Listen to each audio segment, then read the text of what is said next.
or 3 different PhD students. So we are a growing group with a really dynamic environment. So a little bit about spin waves and magnetics for those who are not familiar with. So magnetism comes from the natural order that is related to the many different magnetic interaction, the spin interaction between spin in either metals or insulators.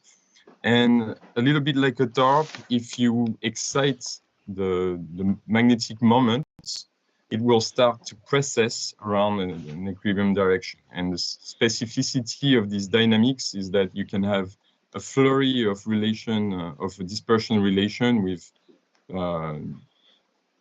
properties that don't find any equivalent in wave physics otherwise. So the field of magnetics offers a vast field to explore many aspects of now a field that is called wave computing.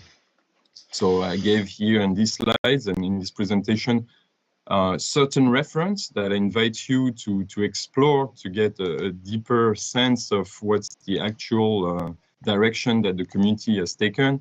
Among these examples that I selected, I like this idea of integrating a small spectrum analyzer with a spin wave device.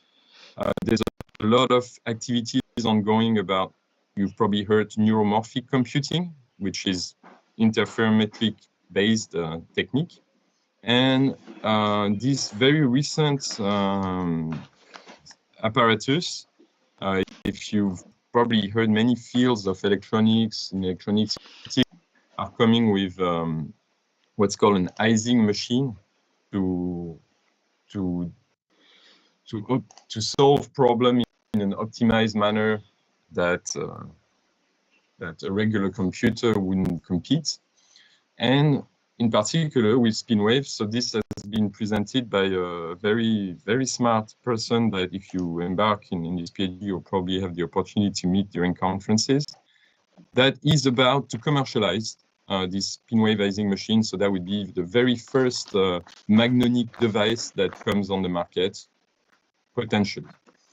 So how do we excite spin wave? Briefly, you have usually to saturate and give a bias field that give a certain static order in magnetic materials. And then the most common way to excite a spin wave is to have a coplanar waveguide that provides a inhomogeneous excitation field distribution, which will excite later on with the spatial periodicity of your what we call spin wave antenna, some propagating spin waves.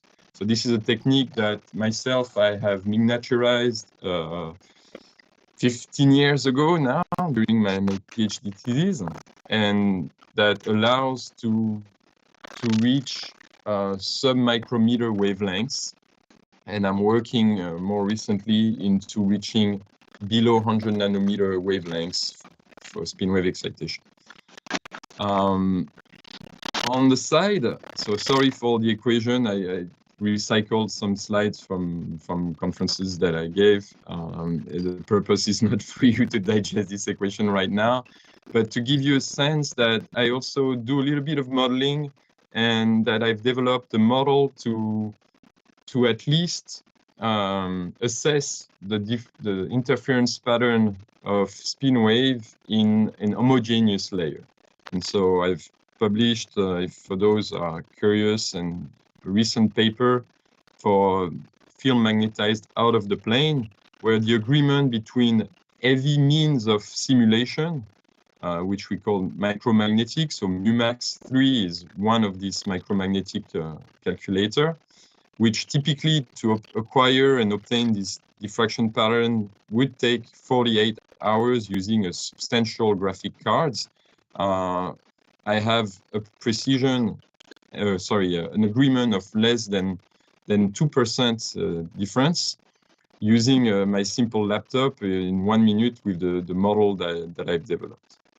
So that opens a little bit the field of exploration, because magnetism carries a lot of parameter.